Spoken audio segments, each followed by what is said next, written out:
Party ஃபண்டுன்னு சொன்னவனை எடுத்தாங்க பாருங்க ஒரு ஓட்டம். ஐயோ இந்த விஜய் ஒவ்வொரு கதையா எடுத்து வெளியில விட்டுருவான் போலின்ட்டு திரும்புற பக்கம்லாம் கதறல் கதறல் கதறல், காதலிருந்து ரத்தம் வராத குறை. இந்த தீய சக்தி மாதிரி ரீல் தாய் மாமன்லாம் கிடையாது, ரியல் தாய் மாமன். ஓட்டுக்கு காசு கொடுக்குற அந்த கலாச்சாரத்தை, அந்த கல்ச்சரை அடிச்சு நொறுக்கி இருக்கிறோம்.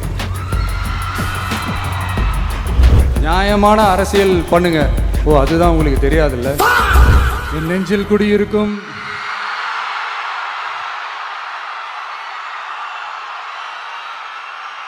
கரூர் சொந்தங்கள், உங்கள் அனைவருக்கும் என்னுடைய வணக்கம். ஒரு மனுஷன் லைஃப்ல எவ்வளோ பெரிய ஒரு உயரத்துக்கு போனாலும் மனசளவில் சில வலிகள் காயங்கள் அதை மறக்க முடியாது இல்லையா? எல்லார் லைஃப்லையும் அப்படிதான், நமக்கும் அப்படிதான். ஆனால் எல்லாத்தையும் விட ரொம்ப ஜாஸ்தியான அந்த வலியும் அந்த காயமும் எனக்கு அந்த கரூர் சம்பவம் தான். என் அக்கா தங்கச்சி அண்ணன் தம்பி குடும்ப உறவுகளை இழந்து அந்த வலியோட இருக்கிற என்ன நீங்க ஏளனமா பேசுறீங்களா? என் மேல பழிய தூக்கி போடுறீங்களா? மக்களே, நான் உங்களையே கேட்குறேன். அன்னைக்கு அத்தனை க்ரௌடு இருந்துச்சு, அந்த க்ரௌடுக்கு தகுந்த மாதிரி போலீஸ் பாதுகாப்பு கொடுத்தாங்களா? இந்த இடத்தை எடுத்துக்க சொல்லி நாங்க தான் சொன்னோம்னு ஒரு போலீஸ் ஆஃபீஸர் பேட்டி கொடுக்கிறாரு. அதுக்கு என்ன அர்த்தம்? இவ்வளோ வலி இவ்வளோ காயங்கள் கொடுத்துட்டு பழியை தூக்கி நம்ம மேல போட்டுட்டு அதுல ஒரு அரசியல் ஆதாயம் தேடுறீங்களேயா? இதுல வாய் கூசாம சட்டசபையில ஸ்டாலின் சார் நம்ம மேல திருப்பி விட்டு அங்க ஒரு அரசியல் செய்யறாரு. அதுக்கு என்ன அர்த்தம்? ஆனா நம்ம எல்லாருக்குமே இத்தனை வலிகள் காயங்கள் கொடுத்தவங்களுக்கு இந்த 2026 தேர்தலில் தக்க பதிலடி கொடுத்துட்டீங்க. ஆனா அது மட்டுமே பத்தாது மக்களே, அது மட்டுமே பத்தாது. காலகாலத்துக்கும் எழுந்திருக்கவே முடியாத அளவுக்கு நிரந்தரமான ஒரு பதிலடியை நீங்க கொடுத்துக்கிட்டே இருக்கணும். ஆனா நம்ம மக்கள் அமைச்சு கொடுத்த நம்ம அரச குறைகள் மட்டும் டிசைனா மாடல் மாடலா குறைகள் மட்டும் சொல்லுவாங்க. ஒவ்வொரு டிபார்ட்மெண்ட்லயும் அந்த பார்ட்டி ஃபண்ட், அந்த கட்சி நிதின்ற பேர்ல அடிக்கிற கொள்ளையெல்லாம் இந்த தீய சக்தியா இருக்கட்டும், தீந்து போன சக்தியா இருக்கட்டும், ரெண்டு பேரும் மாறி மாறி இதே தான் செஞ்சிட்டு இருக்கிறாங்க. இதுல ஒரு ஹைலைட் காமெடி என்னன்னா, சட்டசபையில் பேசும்போது பார்ட்டி ஃபண்டுன்னு தான் சொன்னேன். அது எந்த பார்ட்டி, என்ன ஃபண்டு, யாரு, என்ன பேரு எதுவுமே சொல்ல. பார்ட்டி ஃபண்டுன்னு சொன்னவனை எடுத்தாங்க பாருங்க ஒரு ஓட்டம். எனக்கே ஃபர்ஸ்ட் புரியல, ஏன்பா ஓடுறாங்க? அப்படி என்ன நம்ம இப்போ சொல்லிவிட்டோம்? அதான் அந்த குற்றம் உள்ள நெஞ்சுக்கு தான் குறுகுறேங்கும். இது எப்படி இருக்கு தெரியுமா? எங்க அப்பா பீரோக்குள்ள இல்லை, எங்க அப்பா பீரோக்குள்ள இல்லை அப்படின்னு சொல்ற மாதிரி. ஐயோ ஏன் கேட்குறீங்க? இவங்களோட செம்ம கூத்தா இருக்குங்க, செம்ம ஃபன்னா இருக்கு. சென்னையில் ஒரு பாலம் கட்டுறதுக்காக நார்மலாக ஆகிற செலவை விட அதிக செலவில், கிட்டத்தட்ட டபுள் மடங்கு செலவில் ஒரு டெண்டர் ஒன்று விட்டுருக்குறாங்க. அதையெல்லாம் தோண்டி எடுத்து அதெல்லாம் இப்போது கண்டுபிடிச்சி கேன்சல் பண்ணியிருக்கிறோம். இன்னும் எத்தனை கோடி ஊழல், எத்தனை லட்சம் கூடல் தோண்ட தோண்ட வருமோ எங்களுக்கே தெரில. ஒவ்வொரு முகமுடியாக கிழியுது. ஐயோ இந்த விஜய் ஒவ்வொரு கதையா எடுத்து வெளியில விட்டுருவான் போலின்ட்டு திரும்புற பக்கம்லாம் கதறல் கதறல் கதறல், காதலிருந்து ரத்தம் வராத குறை. ஆமா, இப்படி ஊழல்லே ஊறி போனவங்க இப்படிதான் இருப்பாங்க. வரப்போற அறிஞர் அண்ணா அவர்களுடைய பிறந்த நாள்ல உங்க அண்ணனுடைய அரசுல தாய் மாமன் தங்க மோதிர திட்டம் அறிவிக்கப்படும். இதெல்லாம் கேட்டாங்களே, வாக்குறுதி கொடுத்தீங்களே, என்னாச்சு என்னாச்சுன்னு. இந்த தீய சக்தி மாதிரி ரீல் தாய் மாமன்லாம் கிடையாது, ரியல் தாய் மாமன். எப்படி ரியல் தாய் மாமன்.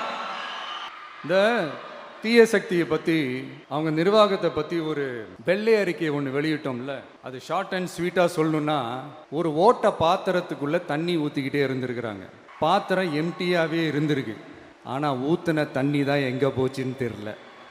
கடவுளுக்கு தான் வெளிச்சம். அடுத்து வாயத் தொடங்க சிஎம். அடாடா, உங்க சிஎம் நெஞ்சிலேயே குத்திட்டு வந்தீங்க பாருங்க, அதெல்லாம் வேற லெவல். பேசுங்க பேசுங்கன்றீங்க, பேசுனா எந்திரிச்சு ஓடிடுறீங்க. இனிமே பேச ஆரம்பிக்கிறதுக்கு முன்னாடி என்ன பண்ணணும் அப்படின்னா, ஒரு நண்பர் ஒருத்தர் சொன்னார், மாண்புமிகு பேரவைத் தலைவர் அவர்களே எல்லா டோரையும் இழுத்து லாக் பண்ணுங்க. அப்படின்னு சொல்லிட்டு தான் பேச்ச ஆரம்பிக்கணும் போல் இருக்கு. ஏன்னா பேசிட்டு இருக்கும் போது எந்திச்சு ஓடிடுறாங்க. 5 நிமிஷம் பேசினதுக்கே குளத்தூர்ல கொத்து பரோட்டா போட்டாங்க. இதுக்கு மேலே பேசினா மொத்தமாக முடிஞ்சிடும், பார்த்துக்கங்க. நாம் அரசியல் பேசினா விஜயெல்லாம் அரசியல் பேசலாமா அப்படிங்கிறது. சரிப்பா, நமக்கு எதுக்கு வம்பு, நம்ம பாட்டுக்கு நம்ம வேலையை பார்ப்போம், எதுக்கு அவங்கள பற்றி பேசிக்கிட்டு அப்படின்னு இருந்தா விஜய்க்கு அரசியலே பேச தெரில அப்படிங்கிறது. இந்த தீய சக்தி திமுக எங்கே போய் நிற்குது, யார் கதவை தட்டிக்கிட்டு நிற்குது, அது உங்களுக்கே நல்லா தெரியும். மக்களே, இந்த தீய சக்தியும் தீந்து போன சக்தியும் வேற வேறலாம் இல்லை, கூட்டு களவாணிங்க. சொல்ல முடியுமா அவங்களால? எங்களுக்குள்ள ஒட்டும் இல்லை, உறவும் இல்லை, அறிவிக்க முடியுமா, நிரூபிக்க முடியுமா? இந்த வரப்போகிற இடைத்தேர்தலில் அதை நிரூபித்து காட்டுங்க, அப்புறமா பேசுங்க. இந்த தீய சக்தி ஆட்சி முடிஞ்சு பொட்டிக்குள்ளே போனதுலேருந்து என்னென்னமோ பண்ணுறாங்க, இது ஏதோ பேசுகிறாங்க, சோஃபாங்கிறாங்க, வாஷிங் மெஷினுங்கிறாங்க. இந்த அரசியல் வியாபாரம் பண்ணுறதுக்கான அந்த வெண்டிங் மெஷினே அவங்க தான். யார்? இந்த திமுக. இதில் நம்மளை பார்த்து வாஷிங் மெஷினுங்கிறாங்க. எலெக்ஷனில் ஓட்டுக்கு காசு கொடுக்குற அந்த கலாச்சாரத்தையே, அந்த கல்ச்சரை அடித்து நொறுக்கி இருக்கிறோம். எலெக்ஷன்லேயே அப்படி வேலை பார்த்த நமக்கு எதுக்கு இந்த குதிரை, கழுதை, ஒட்டக பேரெல்லாம்? மக்களின் பக்கம் அப்படி இருக்கும்போது நமக்கு எதுக்கு இந்த பேரெல்லாம்? இந்த திருட்டு திமுக ஆட்சியை வச்சுக்கிட்டு ஊரடிச்சு ஒலையில போட்டு இந்த கொள்ளையை அடிச்சதுனால தான் உங்க கரூர் கம்பெனி ஓனர் ஒருத்தர் எங்க எங்க இருக்காருன்னே தெரியாம ஓடு ஓடு ஓடு ஓடு ஓடு ஓடு ஓடு ஓடு வராம் பாரு வேட்டக்காரன் ஓடினே இருக்கிறாரு. இன்னொருத்தர் ஃபாரின்ல போய் ஒளிஞ்சுக்கிட்டார். ஃபாரின் ஸ்டாலின் சார் நினைச்சிட போறீங்க, அவர் இல்லை. எனக்கு எப்பவுமே ஸ்டாலின் சார் மேல ஒரு தனி பாசம் ஒன்று உண்டு. அவர் கிடையாது, இவர் வேற. சிங்கப்பூருக்கு செக்கப்புக்கு போனார்ல அவரு.